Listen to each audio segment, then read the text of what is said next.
It was supposed to be an easy night, just a few hours of babysitting, some snacks, and a bit of pocket money.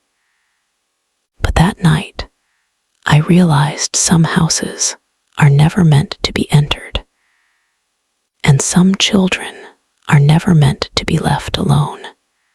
I remember it so vividly. It was a cold, windy Saturday evening when Mrs. Palmer called me. She was a regular client, always polite, always paying well. "Could you please come by tonight, Emma?" she asked, her voice trembling a little. "Just until midnight. Tommy hasn't been sleeping well lately, and I really need a night out." I hesitated. I had my final exams coming up and really wanted to rest. But something in her tone, the desperation, made me agree. I got ready, put on my denim jacket, and walked the short distance to their old Victorian-style house at the end of Maple Street. The house looked different that night. The porch light flickered weakly, and the wind made the loose shutters slam against the walls. As I walked up the steps, I noticed a strange chill in the air, like the temperature dropped only around that house. Mrs. Palmer greeted me with a nervous smile. "Tommy's already in his room," she said quickly. "He's had nightmares lately. Just don't let him stay up too late." She handed me a small flashlight. "In case the lights go out," she added softly before hurrying out the door. The moment she left, the house felt heavier, like it was holding its breath. I settled on the couch, turned on the TV, and checked the baby monitor on the coffee table. The screen showed Tommy sleeping peacefully in his bed, hugging his stuffed bear. Everything seemed normal, until about an hour later, the baby monitor crackled. Then came a faint whisper, "Emma." I froze. My name, I was sure I heard my name. I stared at the screen. Tommy was still lying in bed, motionless. I turned up the volume, nothing but static. Probably interference, I thought. But deep down, I felt something wasn't right. Minutes later, the sound came again, clearer this time. "Emma, he's not asleep." My heart dropped. The voice was Tommy's. It was deeper, distorted, like a man whispering from inside the monitor. I grabbed the flashlight and hurried upstairs, my pulse racing. When I opened Tommy's door, he was sitting up, wide-eyed, staring at the corner of the room.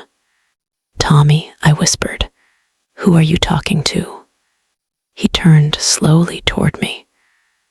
"The man in the wall," he said simply. A shiver ran down my spine. "What man, sweetheart?" He pointed to a dark patch near the corner, a crack in the old wallpaper. "He talks to me when Mommy's gone. He says he wants to play." Before I could respond, the lights flickered and went out completely. I turned on the flashlight. Its weak beam revealed peeling wallpaper, old furniture, and something else.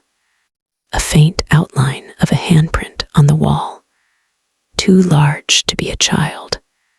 I tried to stay calm. "Tommy, let's go downstairs, okay?" But as I took his hand, the baby monitor downstairs began screaming with white noise. Then, through the static, came a voice, the same deep whisper, "Don't take him away from me." The wall behind Tommy began to move, bulging slightly. as if something was pressing from the other side. My flashlight flickered wildly, and I swear I saw the faint outline of a face forming beneath the wallpaper. Eyes, a mouth twisted in rage. I grabbed Tommy and ran. We flew down the stairs, and I almost tripped as the floorboards creaked and cracked beneath us. The front door was jammed. It wouldn't open no matter how hard I pulled.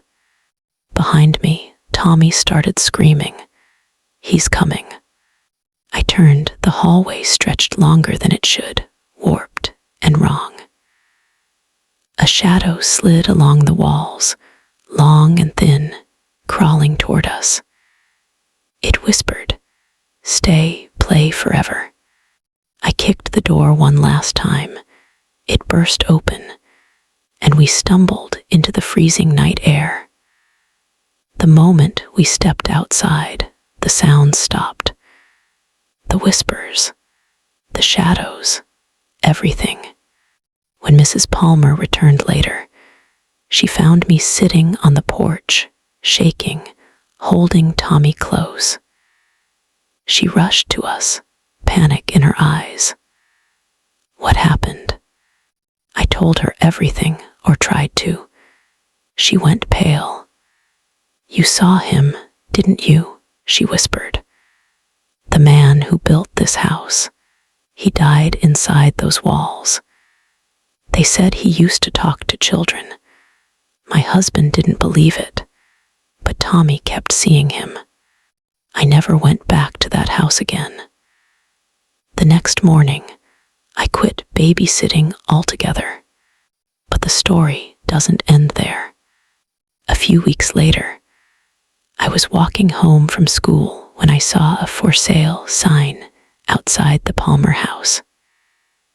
Curious, I glanced toward Tommy's old room and froze. There, behind the curtain, was a shadow, tall, thin, unmoving, watching. And as I walked away, I heard it again, that faint whisper carried by the wind. "Zama, that was the last time I ever babysat anyone. But sometimes, when I'm alone at night, I still hear that voice calling from behind my walls, reminding me that some promises once made can never